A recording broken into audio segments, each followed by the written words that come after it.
കഴിഞ്ഞ ഏതാനും മാസങ്ങളായിട്ട് തന്നെ നമ്മൾ കേൾക്കുന്ന രണ്ട് വാക്കുകളാണ് കോവിഡ് വാക്സിൻ്റെ മൂന്നാമത്തെ ഡോസ്, മറ്റൊന്ന് കോവിഡ് വാക്സിൻ്റെ ബൂസ്റ്റർ ഡോസ്. ഇത് രണ്ടും ഒരേ കാര്യമാണോ അർത്ഥമാക്കുന്നത്? അല്ല. കോവിഡ് വാക്സിൻ്റെ മൂന്നാമത്തെ ഡോസ് എന്ന് പറയുന്നത് വളരെ ചെറിയൊരു എണ്ണം ആളുകളിൽ വാക്സിൻ സ്വീകരിച്ചു കഴിഞ്ഞാലും അതിനെതിരെ പ്രതിരോധ ഘടകങ്ങൾ ഉണ്ടാവാത്തവരിൽ, പ്രതിരോധ വ്യവസ്ഥ ഒരു ആൻറ്റിജനെതിരെ ശരിയായ രീതിയിൽ പ്രതികരിക്കാത്ത ചിലരുണ്ട്. അത്തരം ആളുകളിൽ ആൻറ്റിബോഡി റൈസ് ചെയ്യില്ല, സെൽ മീഡിയേറ്റഡ് ഇമ്മ്യൂണിറ്റി റൈസ് ചെയ്യില്ല. അപ്പോൾ അവർക്ക് ചിലപ്പോൾ മൂന്നാമത് ഒരു ഡോസോ അതല്ലെങ്കിൽ ഈ ഡോസിൻ്റെ ഡബിൾ ഡോസോ ഒക്കെ കൊടുത്തുകൊണ്ട് നമ്മൾ പ്രതിരോധം ഉയർത്താൻ ശ്രമിക്കാറുണ്ട്. ഇത് കോവിഡ് വാക്സിൻ്റെ കാര്യത്തിൽ മാത്രമല്ല, നേരത്തെ തന്നെയും പല വാക്സിനുകളും ഇത്തരത്തിൽ നമ്മൾ ചെയ്യാറുണ്ട്. പ്രത്യേകിച്ചും ഹെപ്പറ്റൈറ്റിസ് ബി വാക്സിൻ നമ്മൾ നേരത്തെ ചെയ്യാറുള്ള കാര്യമാണ്. അത് പക്ഷേ അപൂർവം ചില ആളുകളിൽ മാത്രം വേണ്ടുന്ന ഒന്നാണ്. ബൂസ്റ്റർ ഡോസ് എന്ന് പറയുന്നത് എന്താണ്? നമ്മളൊരു വാക്സിൻ എടുത്തതിന് ശേഷം കുറേ നാളുകൾ കഴിയുമ്പോൾ അത് പതിയെ കുറഞ്ഞ് വരുന്നു പ്രതിരോധ ഘടകങ്ങൾ. അതിനെ ഒന്നുകൂടി ബൂസ്റ്റ് ചെയ്യുക. ഒരു ഡോസ് വലിയ വേളയിൽ കൊടുക്കുമ്പോൾ ശരീരത്തിലുള്ള മെമ്മറി സെൽസ് പെട്ടെന്ന് സ്റ്റിമുലേറ്റ് ചെയ്യുകയും വീണ്ടും ഒരു സർജ് ഓഫ് ആൻറ്റിബോഡി ഉണ്ടാവുകയും ചെയ്യും. അത് മുമ്പ് തന്നെ നമ്മൾ പല വാക്സിനുകൾക്കും ബൂസ്റ്ററുകൾ കൊടുക്കാറുണ്ട്. പ്രത്യേകിച്ചും സ്ഥായിയായ രീതിയിൽ പ്രതിരോധ ഘടകങ്ങൾ നിലനിൽക്കാത്ത ചില വാക്സിനുകൾ, അത് ടോക്സോയിഡ് വാക്സിനുകൾ, കിൽഡ് വാക്സിനുകൾ, അവക്കാണ് ഇത്തരത്തിലുള്ള ബൂസ്റ്ററുകളുടെ ആവശ്യം. ചില വാക്സിനുകൾ വളരെ ദീർഘനാളുള്ള പ്രതിരോധം നൽകുന്നവയാണ്. മീസിൽസ് വാക്സിൻ അതിന് ഉദാഹരണമാണ്. ലൈവ് അറ്റന്യൂവേറ്റഡ് തരത്തിലുള്ള ആൻറ്റിജനുകളുള്ള വാക്സിനുകൾ 15-20 വർഷത്തേക്കൊക്കെ നിലനിൽക്കുന്ന പ്രതിരോധം ഉണ്ടാക്കാറുണ്ട്. അവർക്ക് നമ്മൾ ബൂസ്റ്റർ കൊടുക്കാറില്ല. അപ്പോൾ ഇത്തരത്തിലുള്ള ഒരു തേർഡ് ഡോസ് ബൂസ്റ്റർ കോവിഡ് വാക്സിൻ്റെ കാര്യത്തിൽ വേണമോ എന്നുള്ളത് നമുക്ക് സത്യത്തിൽ അറിയില്ല.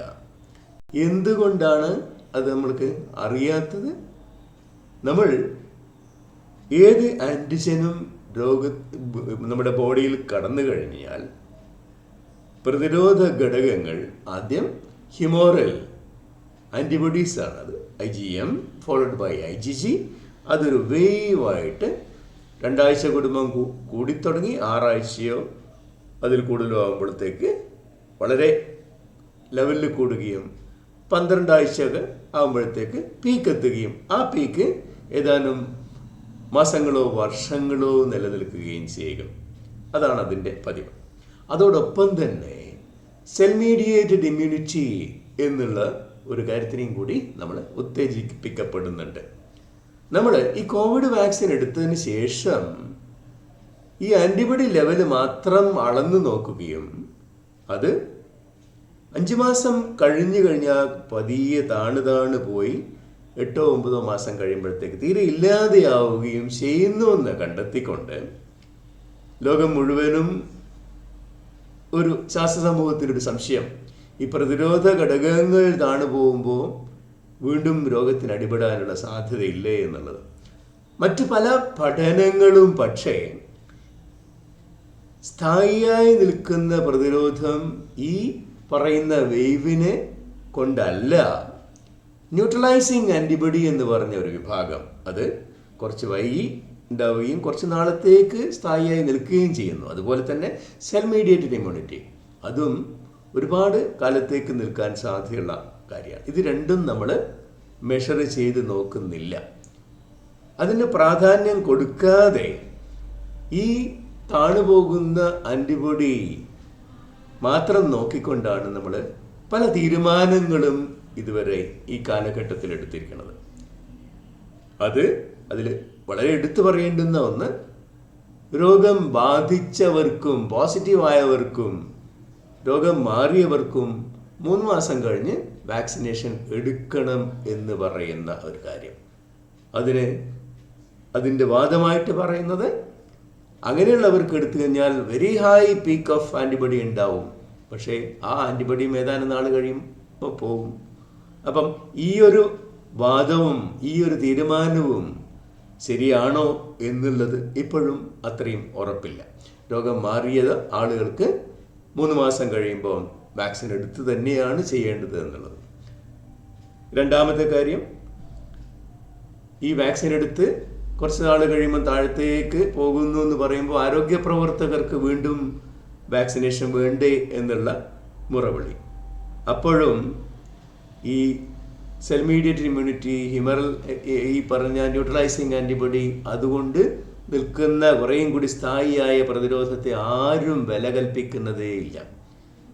ഇതുവരെയുള്ള പഠനങ്ങളിൽ നിന്ന് കൃത്യതയോടുകൂടി മനസ്സിലാക്കിയിരിക്കുന്ന കാര്യം, ഇവർക്ക് സീരിയസ് ആയിട്ടുള്ള അസുഖങ്ങളും മരണങ്ങളും ICU അഡ്മിഷനും പോലെയുള്ള ഗൗരവ തരത്തിലുള്ള അസുഖങ്ങൾ ഉണ്ടാവുന്നില്ല എന്നുള്ളത് ലോകം മുഴുവൻ ശാസ്ത്ര സമൂഹം അംഗീകരിച്ചിട്ടുള്ള ഒരു കാര്യമാണ്. എന്നിട്ട് പോലും അവിടെയാണ് 3rd ഡോസ് വാക്സിൻ വേണ്ടി വരും, അത് 4th ഡോസ് അല്ലെങ്കിൽ വർഷാവർഷം വേണ്ടി വരും എന്നൊക്കെ പറയുന്നത്. ഈ ഒരു കാര്യം പടിഞ്ഞാറൻ രാജ്യങ്ങൾ, പല രാജ്യങ്ങളും അത് 3rd ഡോസ് കൊടുത്തു, അങ്ങനെയാണ് അവരുടെ അനുഭവം, അതാണ്. അതുകൊണ്ട് നമ്മളും അത് തന്നെ ഇവിടെ റിപ്ലിക്കേറ്റ് ചെയ്യണ്ടേ, അത് തന്നെയല്ലേ ഇവിടുത്തെ ശരിയും എന്നൊക്കെ പറഞ്ഞുകൊണ്ടുള്ള വാദങ്ങളായിരുന്നു ഈ നാളുകൾ വരെയും നമ്മൾ കേട്ടുകൊണ്ടിരുന്നത്. അപ്പം അതിൻ്റെ ശരിയില്ലായ്മ അല്ലെങ്കിൽ അത്തരം ഒരു പോളിസി വരുമ്പോൾ അതിൻ്റെ പുറകിൽ പലപ്പോഴും വാക്സിൻ മാനുഫാക്ചറേഴ്സിൻ്റെ ലാഭക്കൊതിയും കൂടെ ഉണ്ടാവാനുള്ളൊരു സാധ്യതയുണ്ട്. ഒരു ഇത്തരത്തിലുള്ള ഗൂഢാലോചനാ തന്ത്രം എല്ലാവരുടെയും കാണുന്നു എന്നുള്ളതല്ല. തീർച്ചയായിട്ടും വാക്സിനുകൾ വളരെ ഫലപ്രദമായിട്ടുള്ള ഒരായുധം തന്നെയാണ്. എങ്കിലും ഏതൊരായുധമാവുമ്പോഴും അത് ആവശ്യത്തിന് വേണ്ടി ഉപയോഗിക്കണം.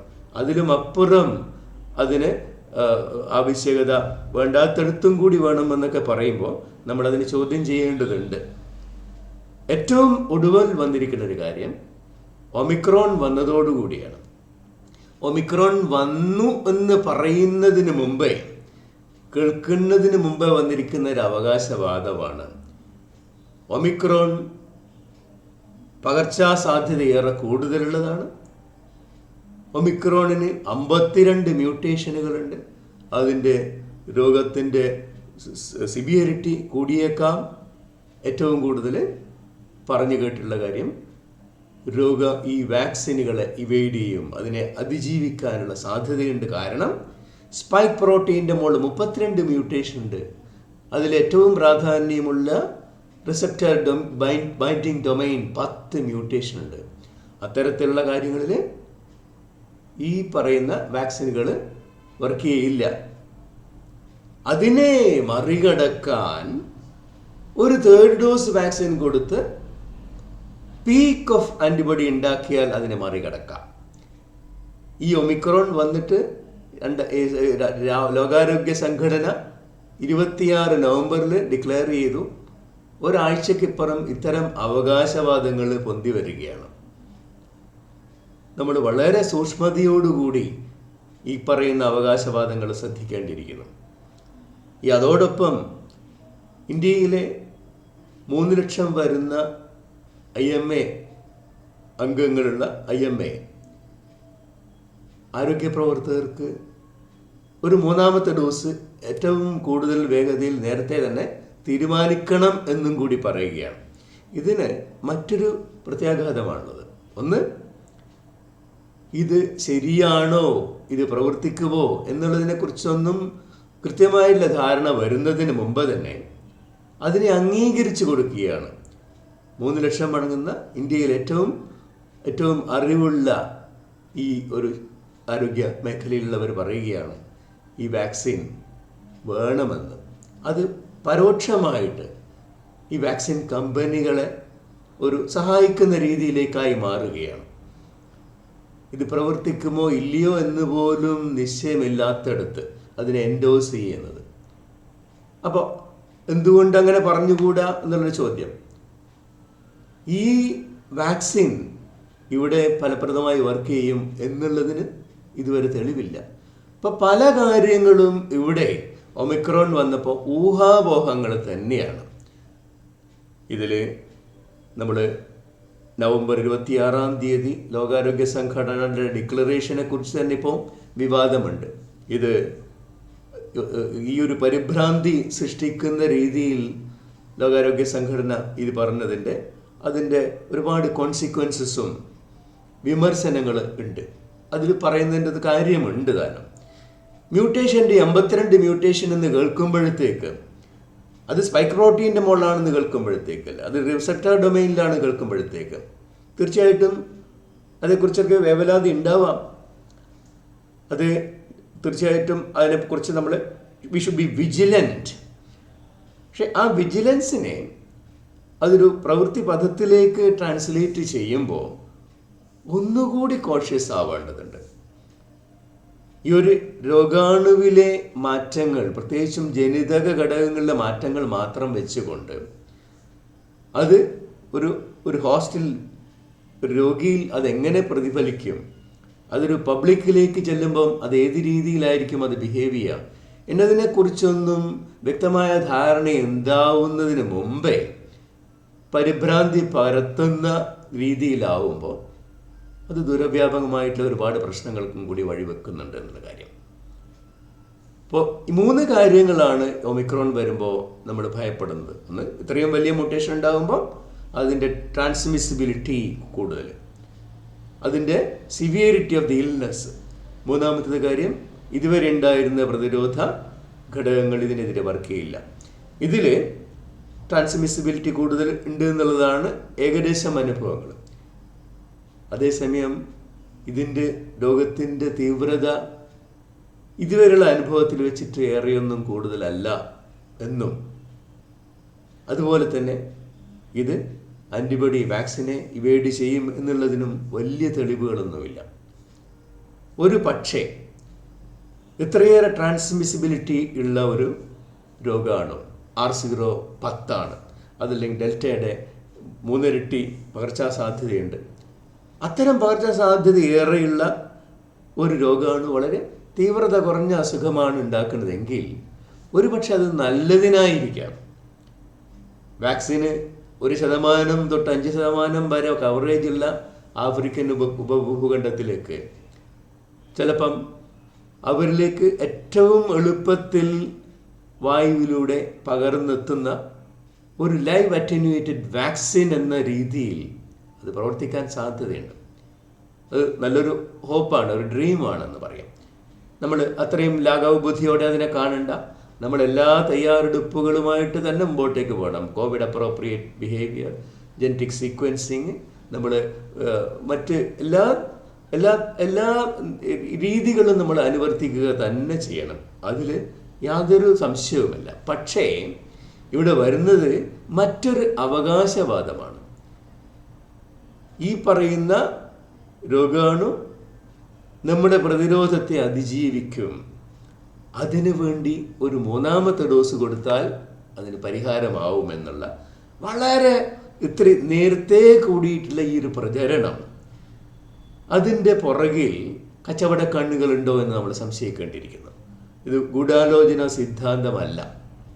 ഇനി വരുന്ന പല തീരുമാനങ്ങളിലും ഇത്തരത്തിലുള്ള കച്ചവട കണ്ണുകൾ ഉണ്ടാവാൻ സാധ്യതയുണ്ട്. ആലോചിച്ച് നോക്കുക, നമ്മൾ പിന്തിരിഞ്ഞ് നോക്കുക. റെംഡെസിവിർ എന്നുള്ള ഒരു മരുന്ന് എത്ര കോടി രൂപ നമ്മുടെ രാജ്യത്തിൻ്റെ ഈ കമ്പനിക്കാരന് പോയി. ഈ റെംഡെസിവിർ എന്ന മരുന്ന് ഫലപ്രദമല്ലെന്ന് നമ്മൾ അറിഞ്ഞിട്ട് എത്ര മാസങ്ങളായിട്ടുണ്ട്. അതുകൊണ്ട് മാത്രം എത്ര ജീവനുകൾ രക്ഷപ്പെടുത്തിയിട്ടുണ്ട്. തീരെ ഫലമില്ലെന്ന് പറഞ്ഞ് ഉറപ്പുള്ള ഒരു മരുന്ന് ഇത്രയും നാളുകൾ തുടരുമ്പോൾ നമ്മുടെ സാമ്പത്തികത്തിനെ തന്നെ ബാലൻസ് ടിൽറ്റ് ചെയ്യുന്ന രീതിയിലായിരുന്നു. അത് നേരത്തെ തന്നെ ഒഴിവാക്കാമായിരുന്ന ഒരു കാര്യമാണെന്നുള്ള കാര്യം. അതുപോലെ തന്നെയാണ് നമ്മൾ ചില തീരുമാനങ്ങൾ ഇത്തരം വാക്സിൻ കമ്പനികളുടെ അവകാശവാദങ്ങളിൽ കൊണ്ട് മാത്രം നമ്മൾ തീരുമാനിക്കരുത് എന്നുള്ളത് തന്നെയാണ് പറയേണ്ടത്. അതോടൊപ്പം തന്നെ നമ്മുടെ ശാസ്ത്ര സമൂഹം അല്ലെങ്കിൽ ആരോഗ്യ മേഖലയിലുള്ളവർ IMA ഒക്കെ ഇതിന് എൻഡോസിങ്, അത് അത്തരത്തിലുള്ള ഒരു വാക്കുകളോ തീരുമാനങ്ങളോ ഉണ്ടാവരുത് എന്ന് തന്നെയാണ് പറയാനുള്ളത്. എന്തുകൊണ്ടാണ് ഇന്ത്യയിൽ ഇത്തരത്തിലുള്ള ഒരു തേർഡ് ഡോസിൻ്റെ അല്ലെങ്കിൽ ബൂസ്റ്റർ ഡോസിൻ്റെ ആവശ്യമില്ല എന്ന് പറയുന്നത്? പലരും ഇതിനെതിരെ പറയുന്ന വാദങ്ങൾ, പടിഞ്ഞാറൻ രാജ്യങ്ങളിൽ പല രാജ്യങ്ങളും തേർഡ് ഡോസ് കംപ്ലീറ്റ് ചെയ്തിരിക്കുന്നു. ഇസ്രായേൽ അവർ നേരത്തെ അതിനു മുമ്പ് ഇത്ര കേസുകൾ ഉണ്ടായിരുന്നു, അതിലേക്ക് താഴത്തേക്ക് വന്നു. ബാക്കി യൂറോപ്യൻ രാജ്യങ്ങളിൽ പലതും തേർഡ് ഡോസ് മുൻഗണനാ ക്രമത്തിൽ തീർത്തുകൊണ്ടിരിക്കുന്നു. അപ്പോൾ നമ്മൾ ഒരു രാജ്യത്തെ അവസ്ഥ കണക്കിലെടുത്തുകൊണ്ടാണ് നമ്മൾ തീരുമാനമെടുക്കേണ്ടത്. ഇന്ത്യയിലെ ജനതയുടെ പ്രതിരോധം രീതിയിലാണ് രൂപപ്പെട്ടു വന്നിരിക്കുന്നത്. ഇസ്രായേലിനോ മറ്റ് യൂറോപ്യൻ രാജ്യങ്ങൾക്കോ സമാനമായ രീതിയിലല്ല. ഇന്ത്യയിൽ വളരെ ഫലപ്രദമായിട്ടുള്ള രീതിയിൽ ഒരു ഹൈബ്രിഡ് ഇമ്മ്യൂണിറ്റിയാണ് ഇപ്പോൾ 99% ആളുകളിലും ഉള്ളതെന്ന് പറയാം. കാരണം നമ്മൾ മെയ് ഏപ്രിൽ മാസങ്ങളിൽ വന്ന പീക്ക് ഓഫ് ഡെൽറ്റ നമ്മളെ വടക്കൻ സംസ്ഥാനങ്ങളിൽ പലതും എല്ലാവരിലേക്കും എത്തി. ഒരാൾക്ക് അസുഖം വരുമ്പോൾ അത് 10 പേർക്ക് സബ് ക്ലിനിക്കലായിട്ട് രോഗം ഇല്ലാതെ തന്നെ അവരിലേക്ക് എത്തപ്പെടുന്നു. ആ രീതിയിലാണ് infection, virus as such is reaching to many. അങ്ങനെ എത്തപ്പെട്ടിരിക്കുന്നു.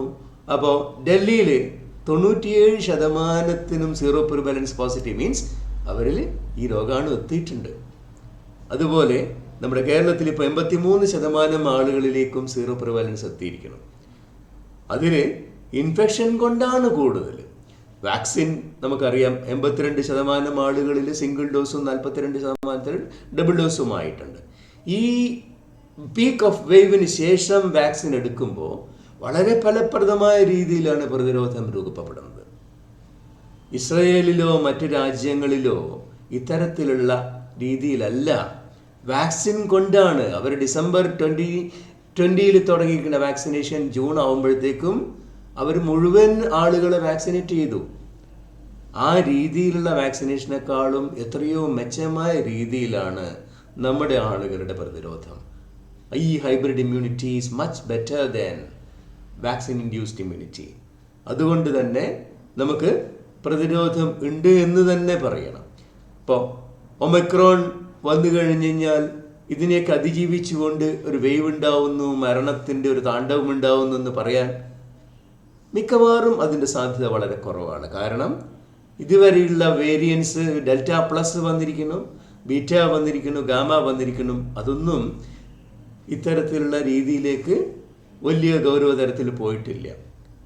നമ്മളെടുത്ത് വന്നു കഴിഞ്ഞാലും there can be a breakthrough infection, number of infections ഉണ്ടാവാം. പക്ഷേ ICU അഡ്മിഷൻസ് അല്ലെങ്കിൽ ഗൗരവതരത്തിലുള്ള കാര്യങ്ങളിലേക്ക് പോകാനുള്ള സാധ്യത വളരെ വളരെ അപൂർവമാണ്.